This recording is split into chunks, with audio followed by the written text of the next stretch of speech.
Ahora, nos quedamos hablando esta mañana que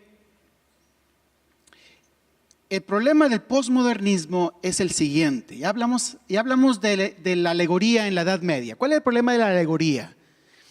La alegoría dice, la iglesia sabe cuál es qué, la verdad. Y la Biblia debe ser una extensión de la iglesia. Entonces la iglesia define cuál es la verdad y el intérprete fiel, ¿qué es lo que él hace? Él va y encuentra en la Biblia esa verdad y si no la encuentra, la impone, ¿verdad? La impone.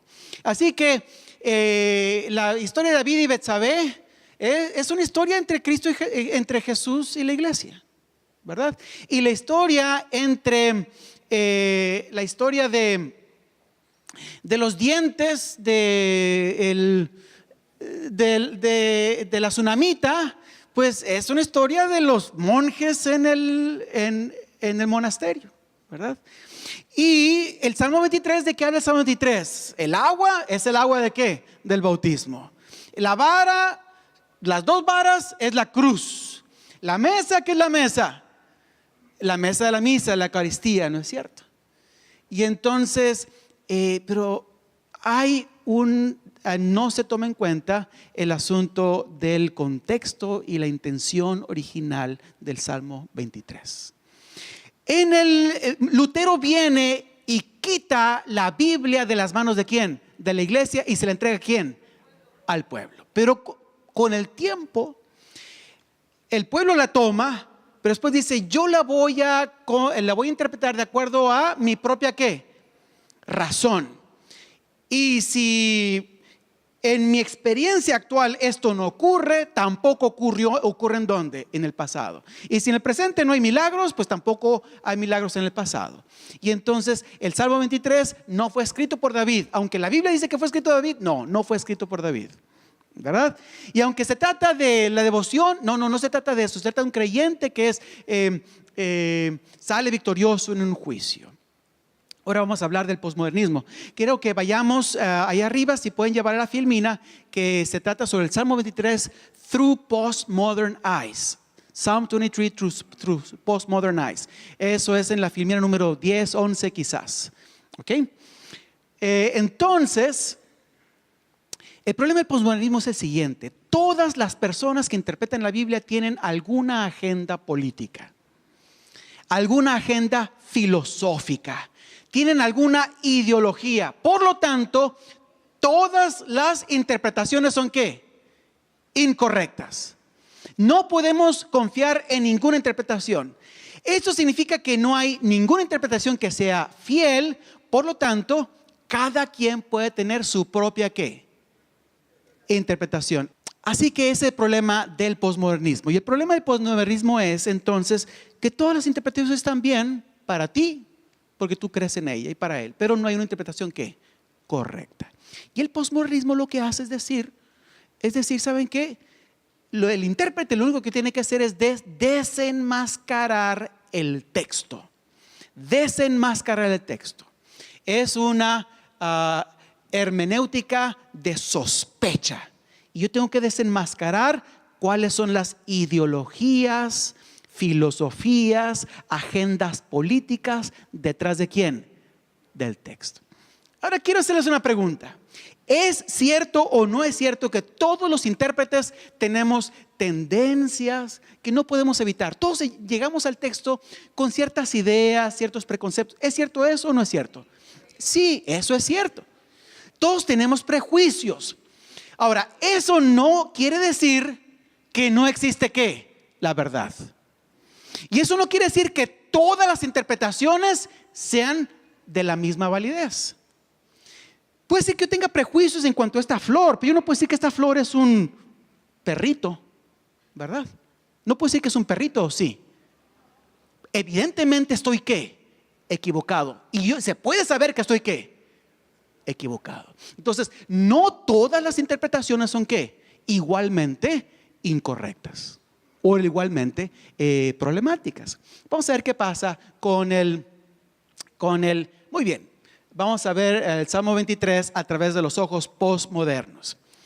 Así que tenemos el Salmo 23 a través de los ojos posmodernos.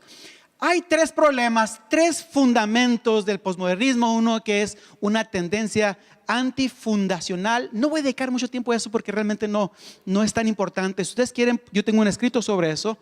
Otra es que es antitotalizante y otra es que es demistificante. ¿Ok?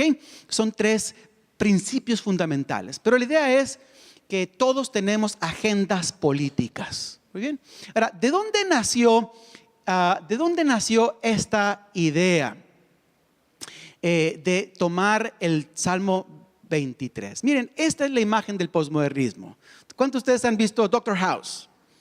Yo tengo en mi casa un libro que habla de un análisis filosófico del Doctor House, publicado por Cambridge University, una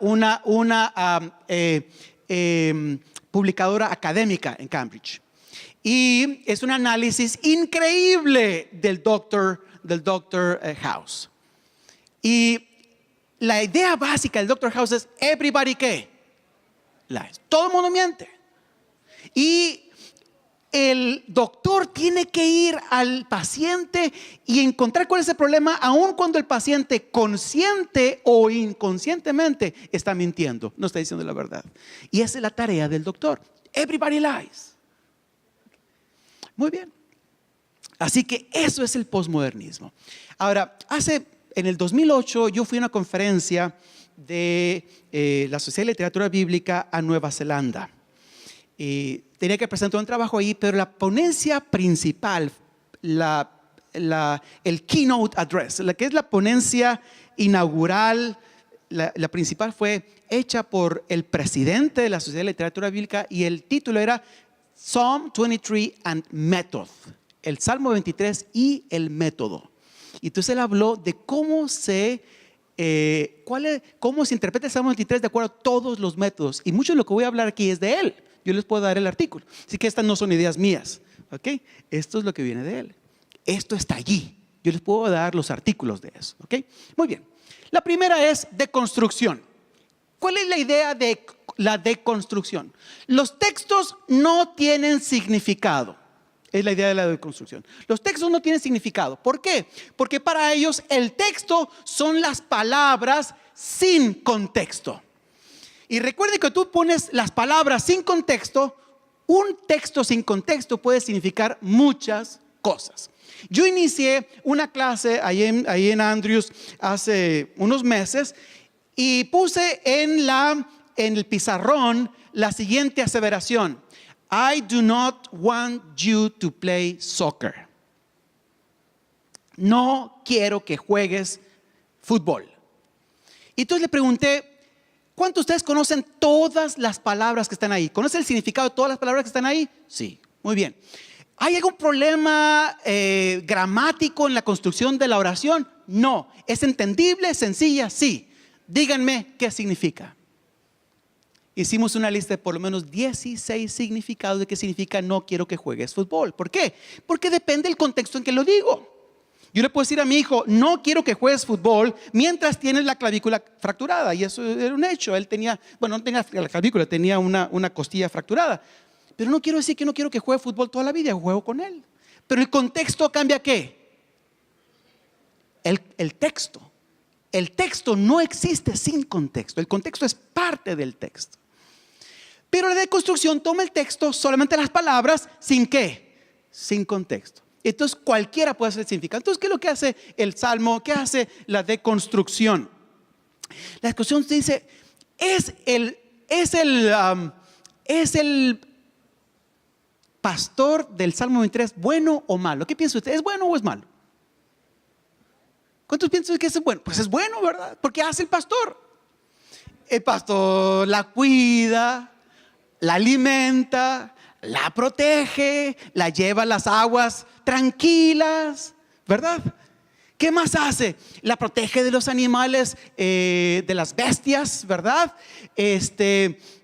Bueno, es más, cuando la da de comer es como si fuera un banquete que hasta aún le pone, ¿qué?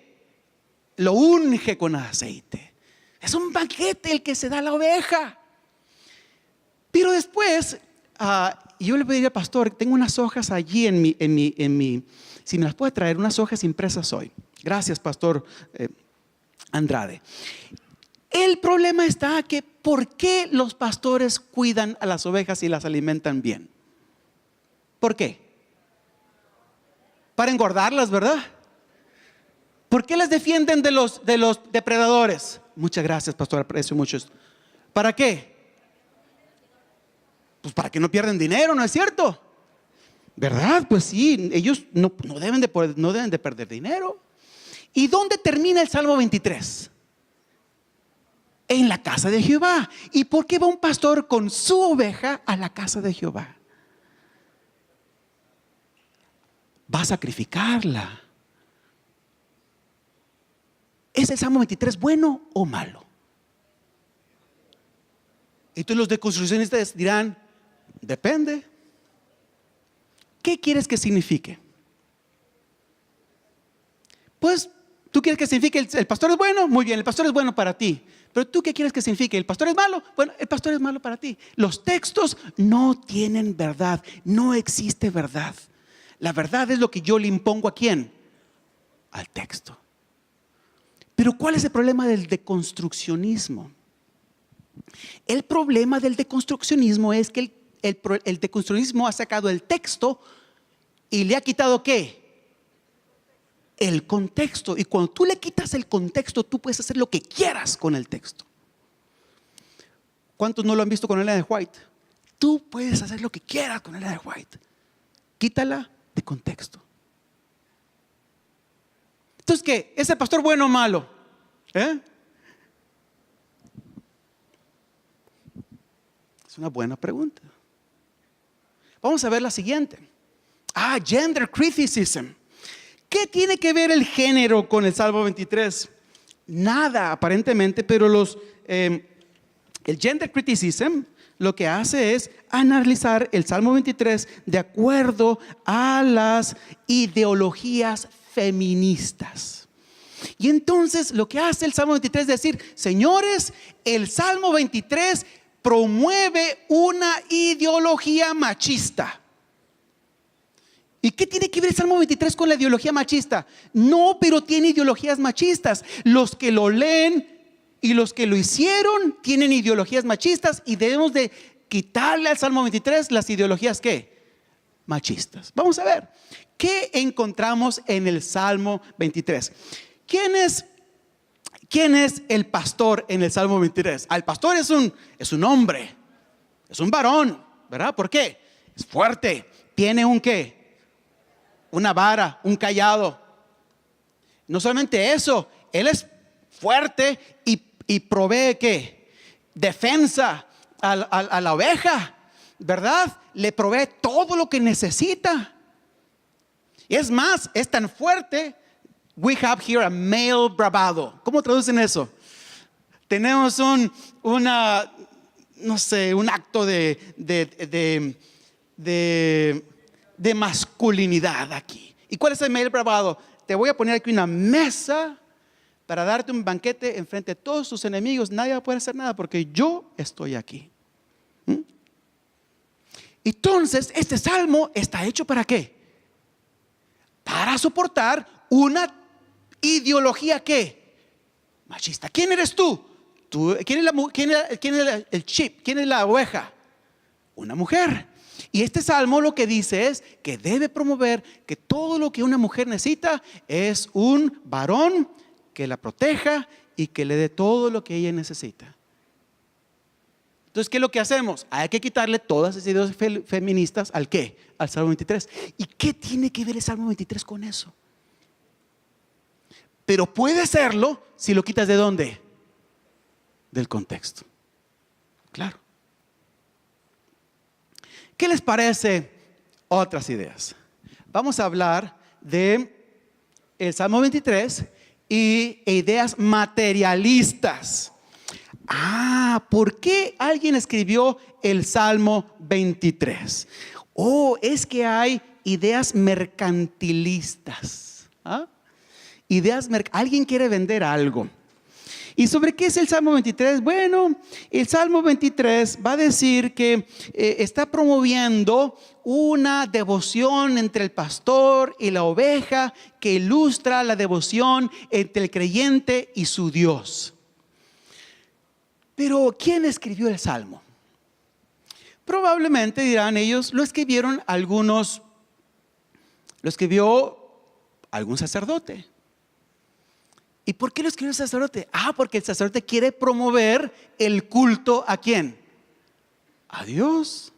¿Y por qué quiere promover el culto a Dios? Porque traigan ¿qué? Ovejas y ofrendas. Y entonces el Salmo 23 no es cierto que hay una devoción entre la oveja y el pastor. Lo que existe es un interés en el sacerdote que escribió el Salmo para que traigan ¿qué? Ofrendas. Es el Salmo 23 en cuanto a eso. Depende de cuál es el contexto del que estás hablando. ¿Ya? ¿Qué les parece? Hay quien va a decir, esto es postcolonial criticism. Es una crítica postcolonial.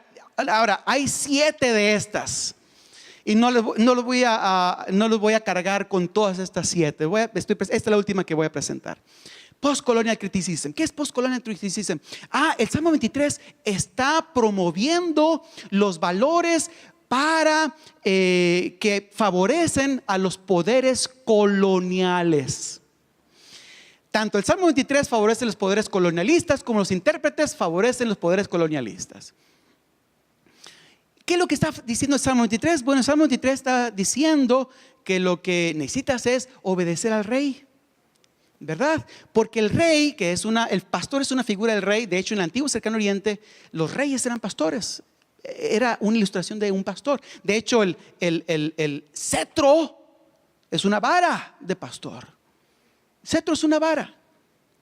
Y entonces lo que está promoviendo Salmo 23 es que tú sé fiel al poder colonial, porque el poder colonial te va a dar todo lo que necesitas, ¿verdad? Te va a dar todo lo que necesitas. A veces pasamos por problemas difíciles, pero no te preocupes, el poder colonial está contigo. Te va a acompañar hasta que salgamos ¿de dónde? De otro lado. Pero resulta que el poder colonial pone a los poderes, a la gente que está subyugada al poder colonial a pasar por problemas, por situaciones difíciles, para que ellos sientan la necesidad de buscar al poder colonial. Y entonces hay una ilustración muy interesante. Los pastores de oveja en Australia, cuando quieren, un manual de pastores de ovejas en Australia dice lo siguiente: cuando tú quieres pasar a tu rebaño a través de lo que ellos llaman un sheep dip, es decir, a través de hacerle un baño, meterlos en un baño donde los bañan con ciertos químicos para protegerlos, ¿verdad? De los parásitos y todo eso. Dice que lo que ellos deben de hacer es crear un conducto oscuro. Un conducto oscuro. Entonces crea un conducto que esté todo oscuro y al final deja abierto donde hay luz. Y la oveja, cuando entra por ese conducto oscuro, ¿qué es lo que quiere hacer? ¿Salir de dónde? De otro lado. ¿Y qué es lo que va a pasar? ¿La vas a meter a dónde?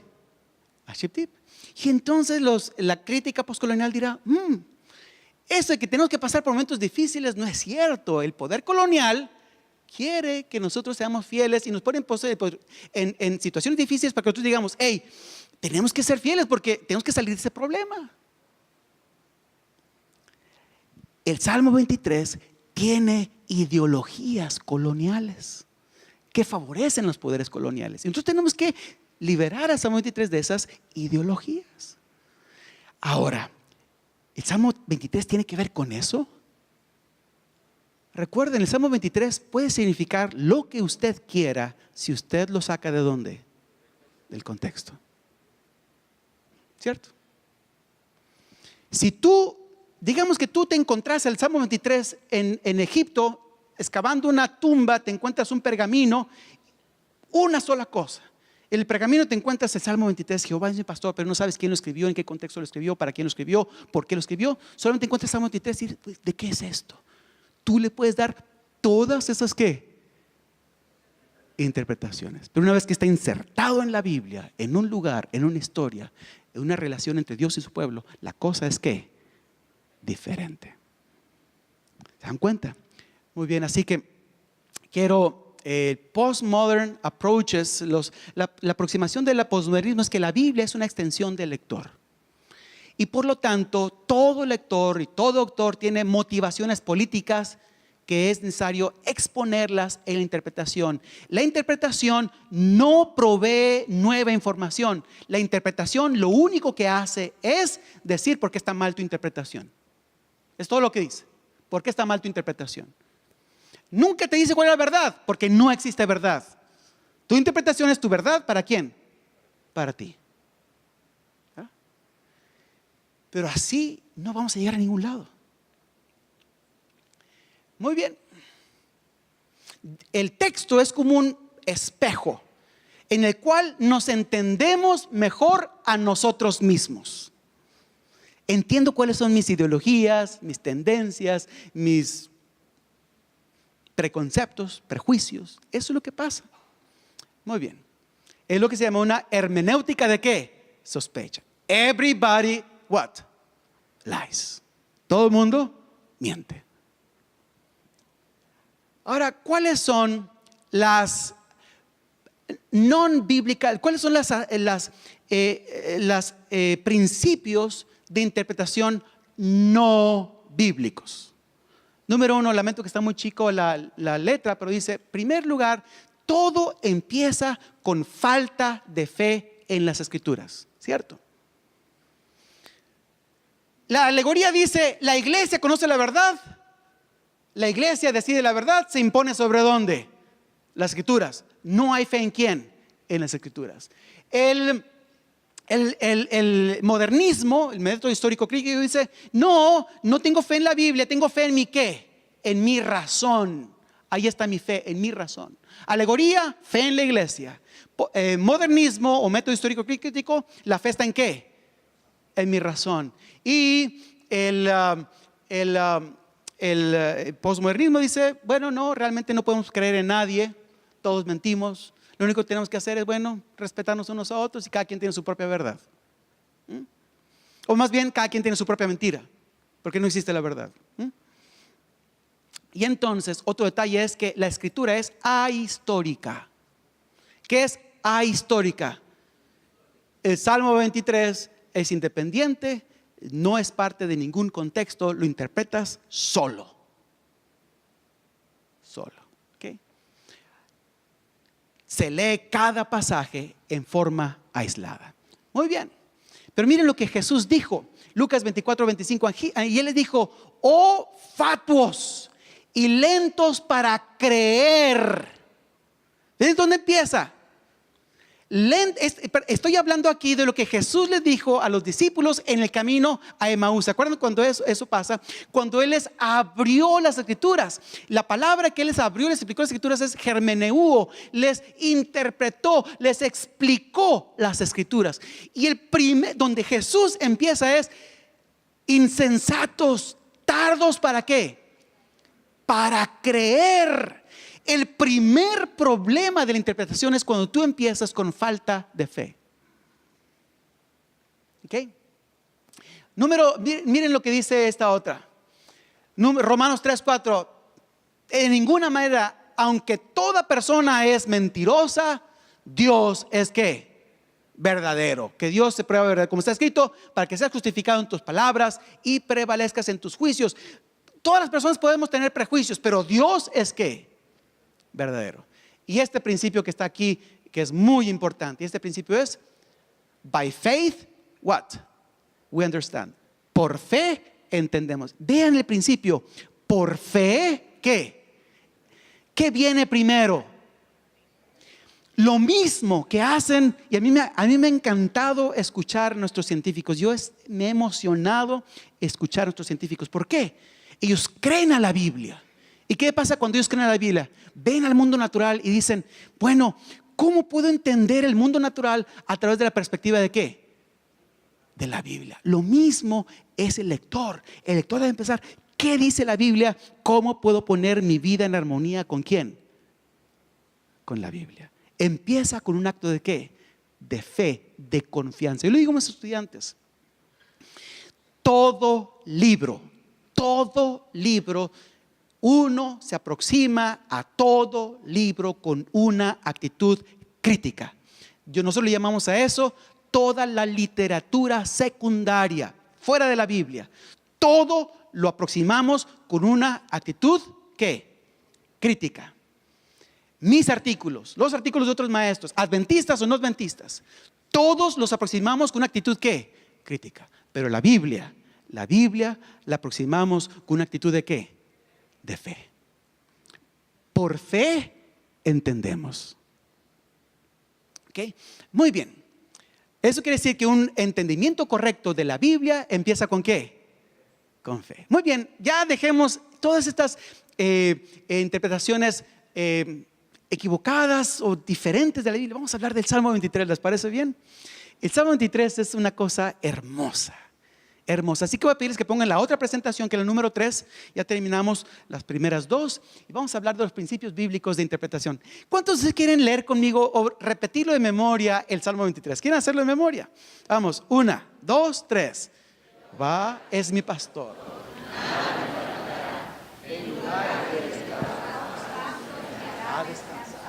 junto a aguas de reposo me pastoreará, confortará mi alma. Me guiará por sendas de justicia, por amor a su nombre. Aunque ande en valle de sombra de muerte, no temeré mal alguno, porque tú estarás conmigo. Tu vara y tu cayado me infundirán aliento. Esas mesa delante de mí, en presencia de mis deudores. Unges mi cabeza con aceite, mi copa está. Ciertamente bien y misericordia me seguirán todos los días de mi vida. En la casa de Jehová moraré por largos días. Precioso salmo, qué precioso salmo. Muy bien, vamos a hablar un poquito acerca de este salmo. El Señor Jehová es ¿quién? Mi pastor. Miren, nosotros vivimos en un mundo donde cuando sales de casa tienes un celular. En el antiguo cercano oriente, en el tiempo de David, una vez que tú salías de la ciudad, estabas ¿qué? Solo. Si te caíste, te rompiste una pierna y no puedes caminar de regreso, a menos que alguien vaya a buscarte, no va a pasar ¿qué? Nada. Las ovejas son animales muy frágiles. ¿Te imaginas qué es lo que es salir de una ciudad al campo? La única cosa que te da seguridad es que vas ¿con quién? Con un pastor. Y ese pastor trae una ¿qué? Una vara. Y ese pastor me conoce el terreno y me va a llevar a donde hay comida, donde está todo lo que yo ¿qué? Necesito. Muy bien. Dice ahí, Jehová es mi pastor, nada me ¿qué? Me falta. Sin embargo, la Biblia en el Salmo 23 dice cuáles son aquellas cosas que el pastor nos provee. Miren, ¿qué es lo que el pastor nos provee? Comida, bebida, paz, nos rescata cuando estamos perdidos, nos libera del temor al mal y a la muerte, nos libera del temor de estar rodeados por la muerte y nos da la esperanza de una habitación eterna en la casa de Dios. Si tienes eso, ¿qué te falta? Si tengo esto, no me falta ¿qué? Nada. Jehová es mi pastor, no me falta nada. ¿Okay? Lo que dice este pasaje. Muy bien. La segunda parte dice que Él me hace reposar en verdes pastos y me guía a aguas ¿qué? Tranquilas. Ahora, dicen los pastores, yo nunca he sido pastor, así que tengo que confiar en lo que otros pastores dicen, que he leído, que tú no puedes hacer que una oveja se eche,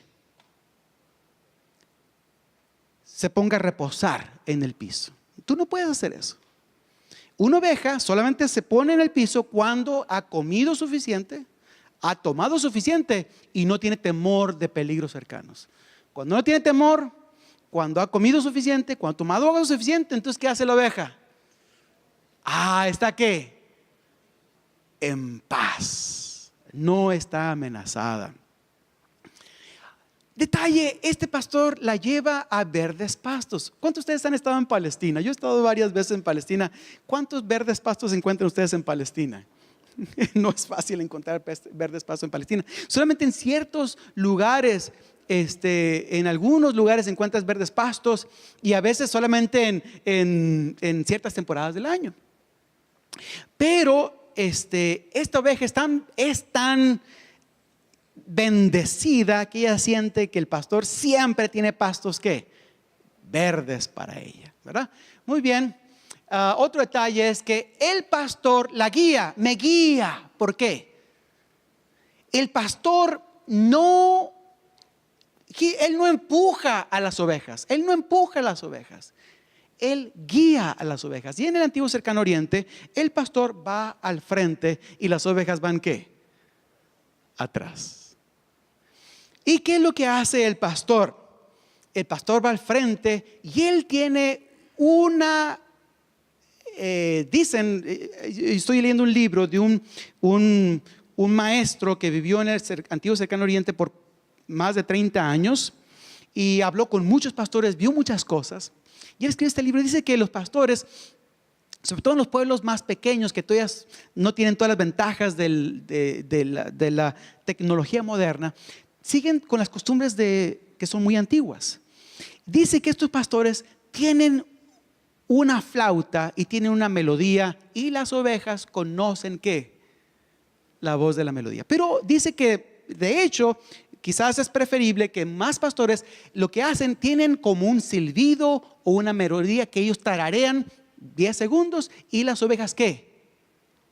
Conocen la voz. Así que el pastor va adelante y va tarareando, va diciendo y las ovejas van ¿dónde? Atrás. Conocen la voz del pastor.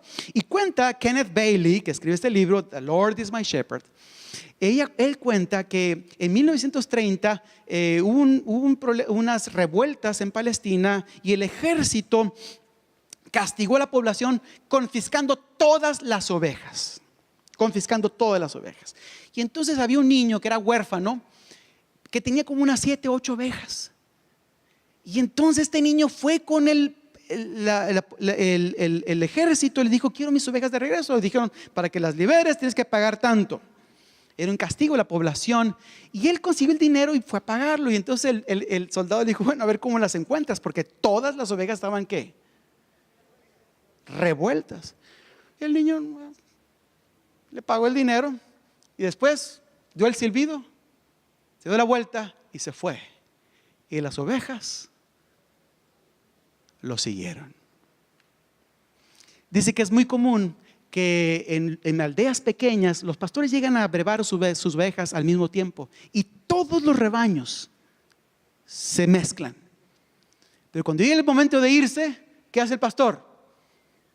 Hace su silbido, su tonada. ¿Y qué pasa con las ovejas? Se van con él. Conocen la voz del pastor. ¿Ok?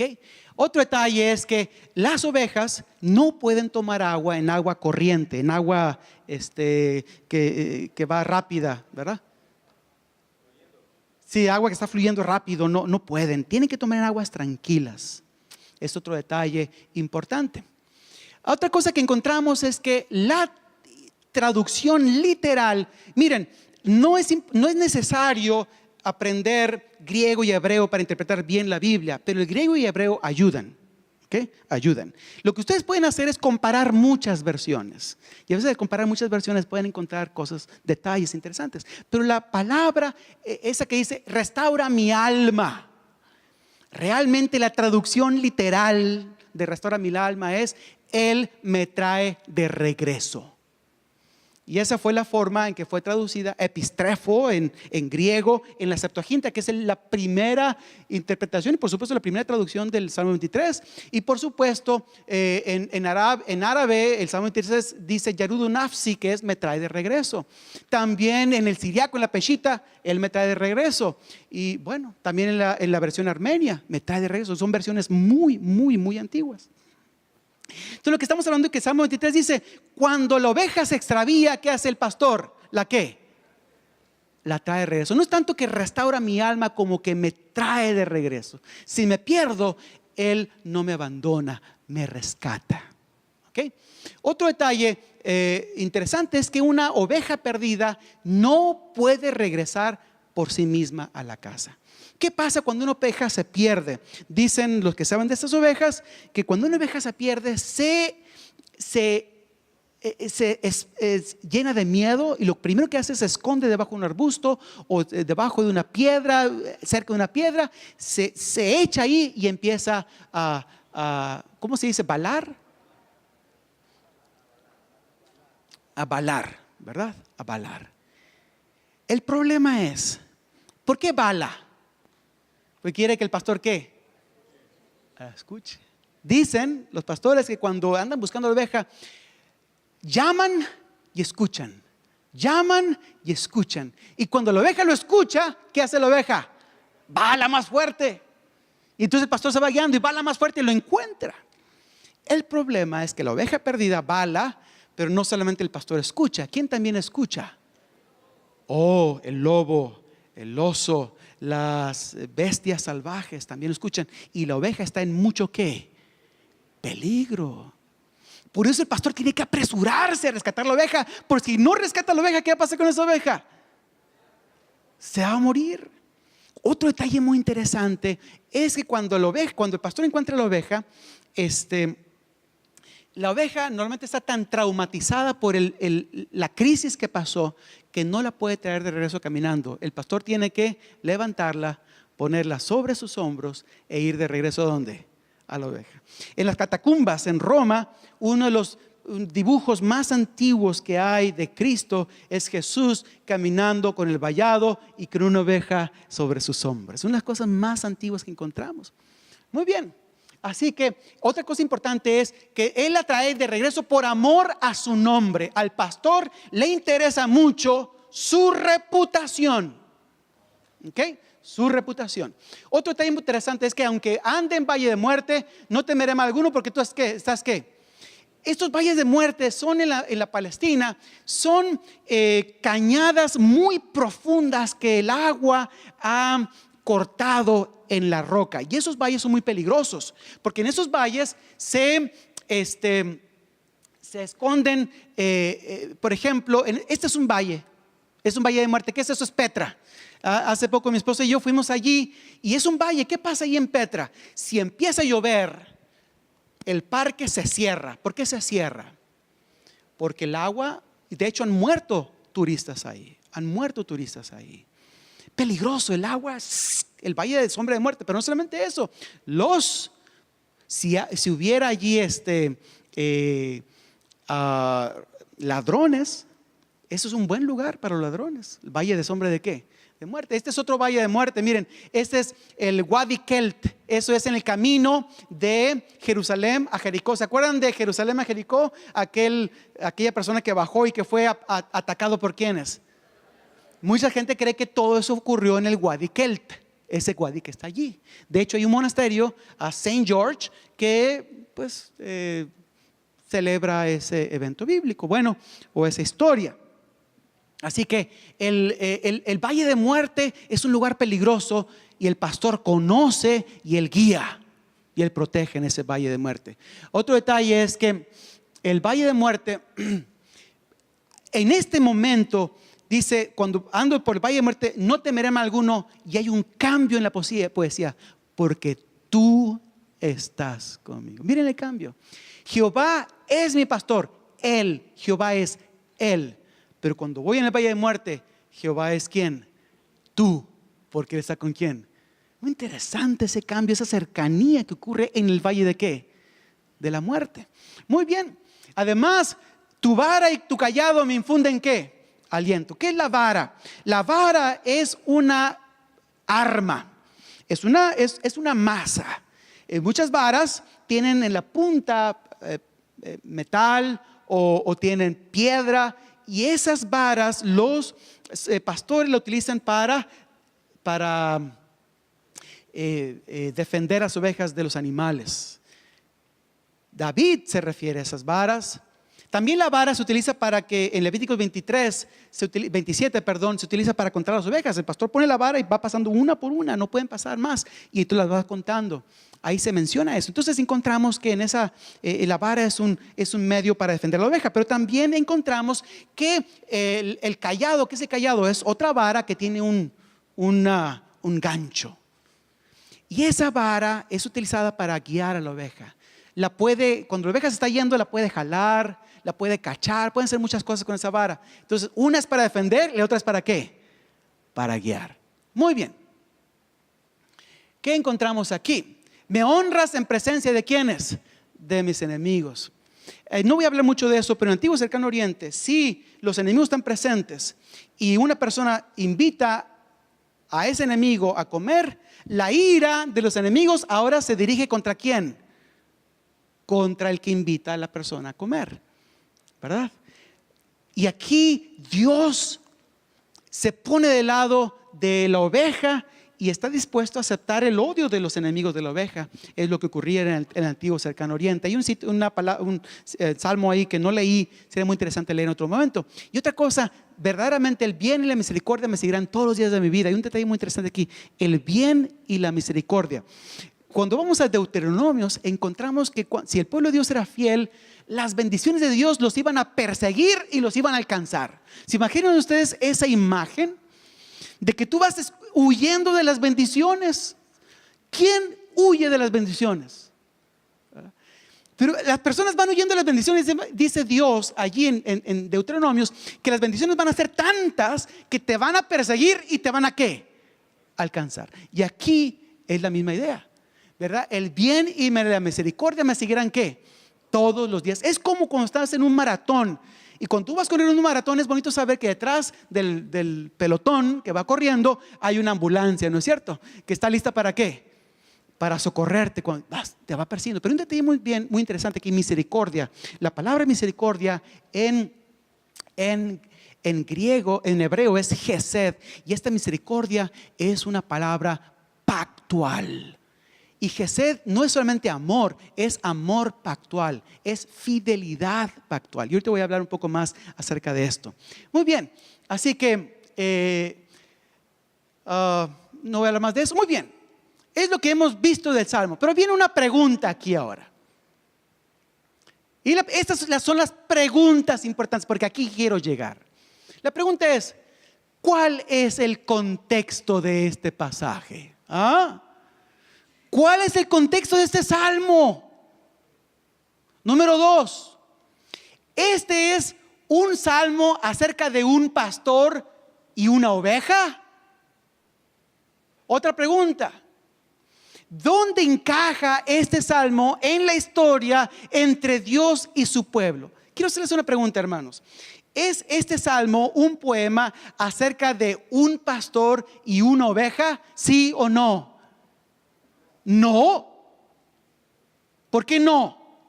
Porque es un salmo que habla de una relación entre ¿quién? Entre dos personas. ¿Y cuáles son esas dos personas? Dios y David. Y eso cambia enormemente el significado de este salmo. Dios y David, ese es el contexto. Y para eso no tengo que tener un doctorado. No tengo que tener un doctorado, no tengo que saber griego y hebreo. Tengo que respetar lo que dice la Biblia. ¿Salmo de quién? De David.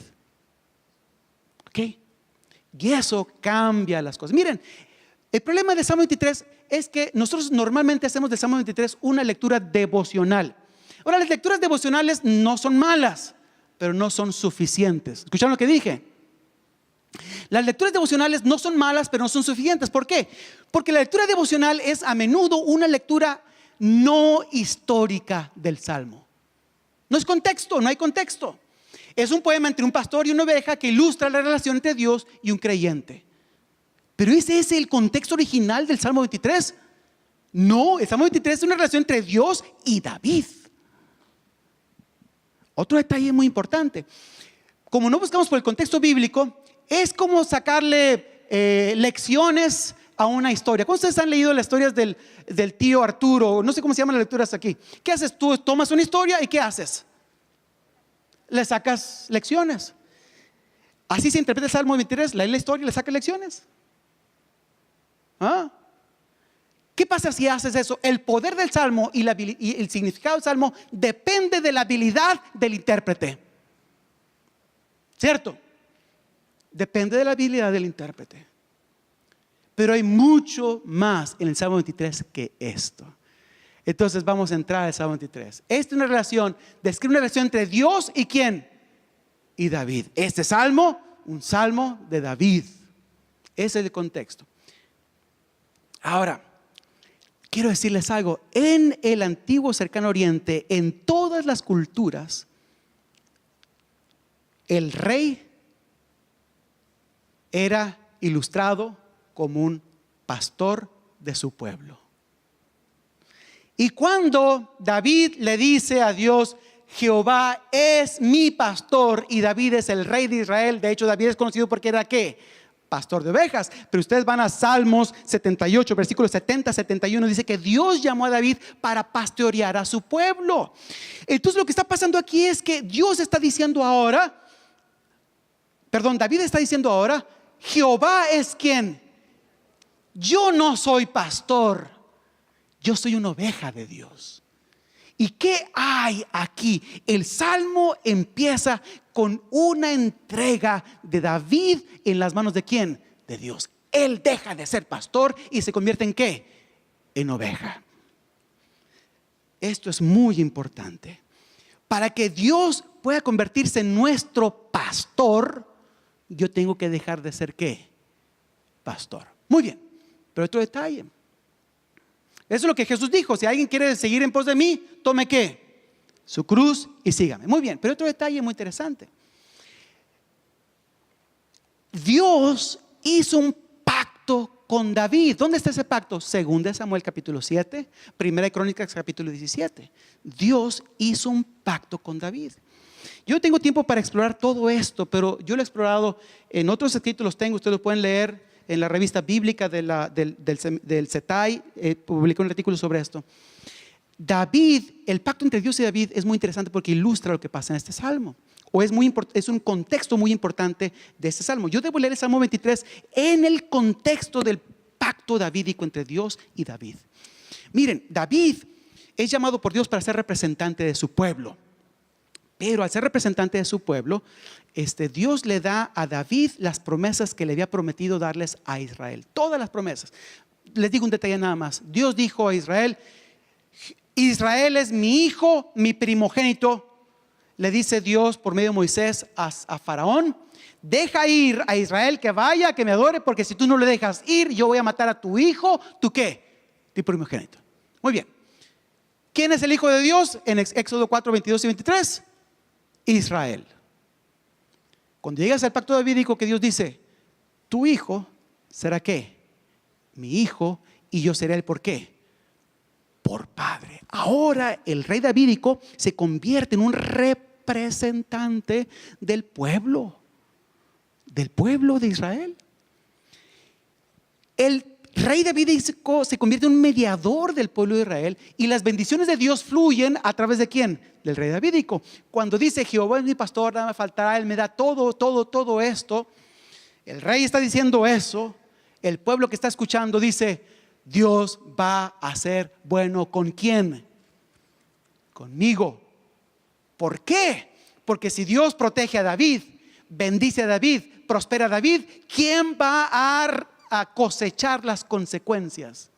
El pueblo.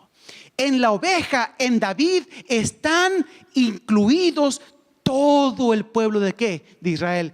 El Salmo 23 tengo que leerlo en el contexto del pacto davídico que se encuentra en 2 Samuel capítulo 7, 2 Samuel,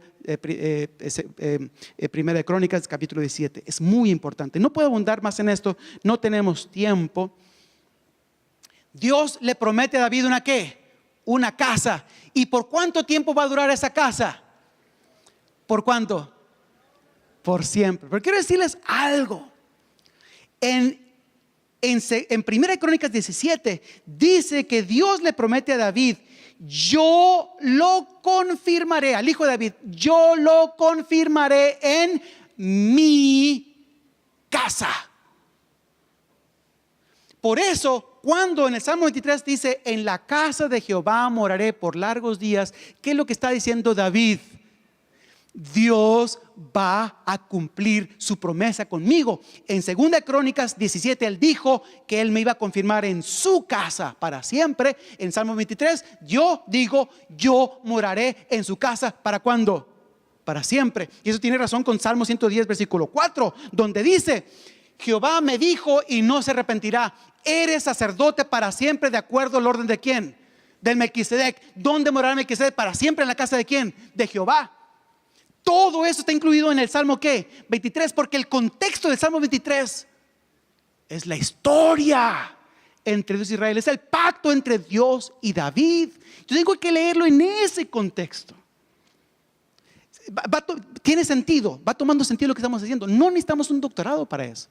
Necesitamos leerlo en el contexto de ¿qué? De la Biblia. ¿Ok? Muy bien. Otro detalle. Ya pasamos ahí. Dice otra cosa, que la misericordia de Dios lo seguirá ¿cuánto tiempo? Toda la vida. Porque Dios dijo a David que le hizo un pacto, que un hijo de él se iba a sentar en su trono para siempre. Y David dice: cierto, la misericordia, la fidelidad pactual de Dios va a seguirme para siempre. Es lo que dice el Salmo 23. El Salmo 23 está confirmando la fe de David en las promesas que Dios le dio en el pacto davídico. 2 Samuel capítulo 7, 1 Crónicas capítulo 17.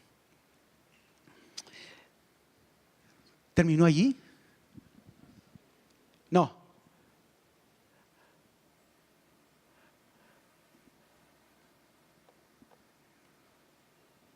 ¿Hay otra filmina?